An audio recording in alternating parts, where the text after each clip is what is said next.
Yellowjackets, Season 3, this season on. I like a well-placed time jump and a good fake-out. It Girl, Yellowjackets' entry into the third season, has both. A question plaguing the show's devoted viewership is the identity of Pit Girl. We, kinda, got an answer, as this episode pulls the visceral opening scene in two halves and places Mari within it. It's been roughly 2 years between seasons 2 and 3, and the Yellowjackets mysteries are still fresh. Given Natalie's shocking death at the end of season 2, things are moving considerably in where It Girl picks up.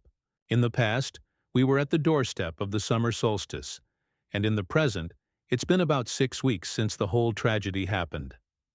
It's interesting to see how the show places time, and how our characters relate to it, especially regarding grief.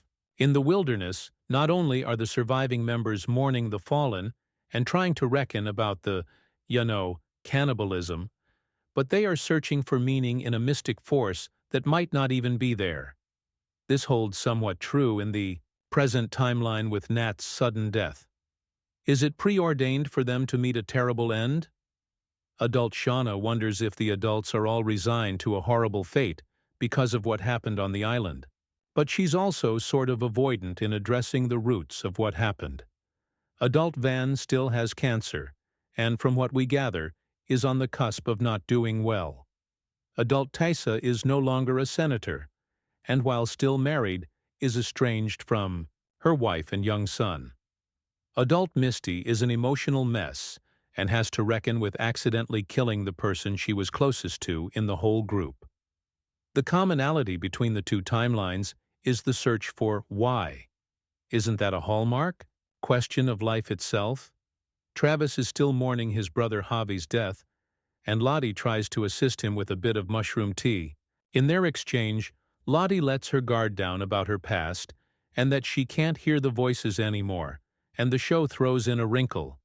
The screaming trees are a symptom of Travis's drug trip. We can all agree on that, but it's brought up again at the end of the episode once the ceremony in the graveyard is over.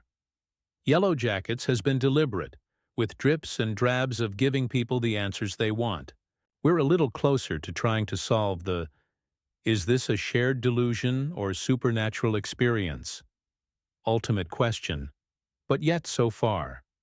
Season 3 might be the make-or-break point, where the mysteries weigh too heavily on the story.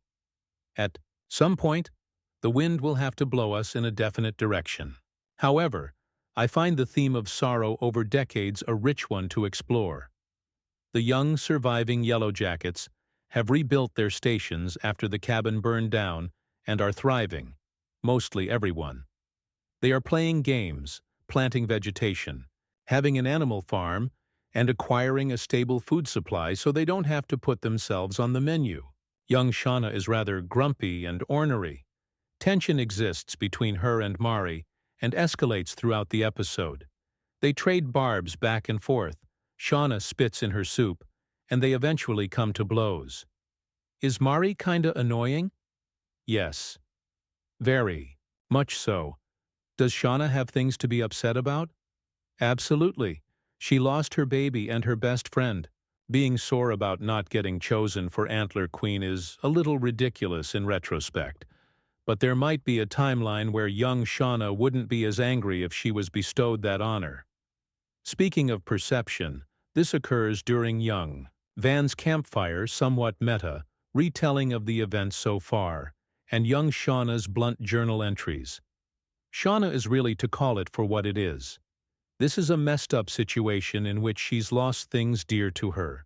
The survivors are surrendering to something potentially harmful, and they have to eat human flesh to survive. There's no way to sugarcoat that. Van speaks of all the events as a story of perseverance against all odds. Storytelling and unreliable narrators have been ever-present throughout Yellowjackets. Regarding the wilderness timeline, we don't know what happened between the cabin burning down and this thriving society rising from the ashes. All we see is that things are relatively orderly under young Nat's watch. How will this all fall apart in being closer to the eventual rescue? Nat might dismiss Shauna's anger, but it will most likely haunt them. As for Coach Ben, yes, he's alive and possesses valuable supplies. We find out Mari is indeed the girl in the pit, and for the most part, the surviving girls don't think Ben is alive. I surmise Ben and Mari will converse and hang out given her injury.